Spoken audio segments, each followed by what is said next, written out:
কর ফাঁকিবাজদের ধরতে তৎপর এনবিআর। রিটার্ন জমা না দিলে পাঠানো হবে চিঠি। আরও সতর্কভাবে যাচাই বাছাই করা হবে করদাতাদের আয় ব্যয় বিবরণী। পরিবর্তিত অবস্থায় রাজস্ব বাড়াতে নানামুখী উদ্যোগ নিয়েছে নিয়ন্ত্রক এই সংস্থা। জরিমানা ছাড়া রিটার্ন জমার সময় পার হওয়ায় শুরু হয়েছে যাচাই বাছাই। ব্যত্যয় পেলেই নেওয়া হবে ব্যবস্থা।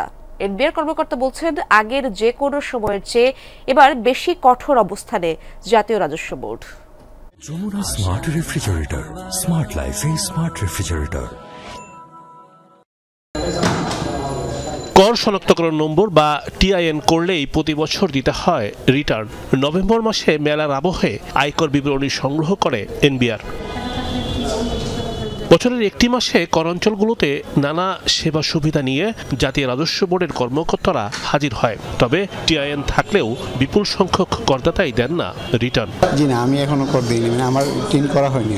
আমি মনে করি সচেতন নাগরিক হিসাবে আমাদের প্রত্যেকেই যার যার পক্ষ থেকে কর দেওয়া উচিত। 4 লাখের উপরে যদি হয় তা আমার 5,000 টাকা মিনিমাম ট্যাক্স দিতে হবে, কিন্তু আমার তো 4 লাখ টাকা বছরে খাইয়ে দেয়া 1 টাকাও থাকে না।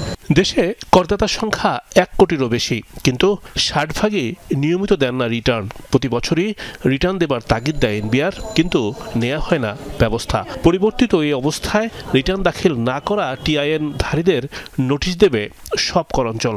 আমাদের কিন্তু আলাদা করা হয়ে যাবে যে কারা রিটার্ন দিল আর কারা দিল না। যারা দিল না তাদের জন্য তো আমাদের নোটিশ, যেটা আমাদের আইন অনুযায়ী করার কথা, সেগুলো আমরা সবাইকেই করব। এসএমএসও আমরা করার কথা ভাবছি, যাতে করদাতারা এসএমএস এর মাধ্যমে রিটার্ন দাখিল যে বাধ্যতামূলক এই জিনিসগুলোও জানাতে।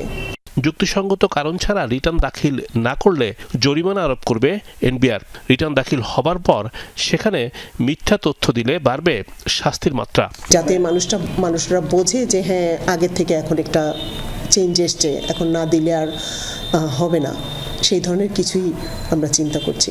আর্থিক সংকট সামাল দিতে নড়েচড়ে বসেছে এনবিআর। বলা হচ্ছে, রাজস্ব বাড়াতে অটোমেশনের বিকল্প নেই। বিট সিস্টেমে অনেক সমস্যা, হ্যাঁ, ওই ইচ্ছা মতো ধরা, এরকম অনেক বিষয় আছে যেটা এনবিআরের কেই করেছে। তারপরে জিওগ্রাফিক্যাল লোকেশন, যেভাবে অফিসগুলো সাজানো আছে এইভাবে না, এলটিউর মতো যে এমটিইউ বা এরকম small tax payers unit by functions, modern যেটা কনসেপ্ট, সেইভাবে করা দরকার। 3 দফায় সময় বৃদ্ধির পর জরিমানা ছাড়া রিটার্ন জমা দেবার শেষ সময় ছিল 16 ফেব্রুয়ারি।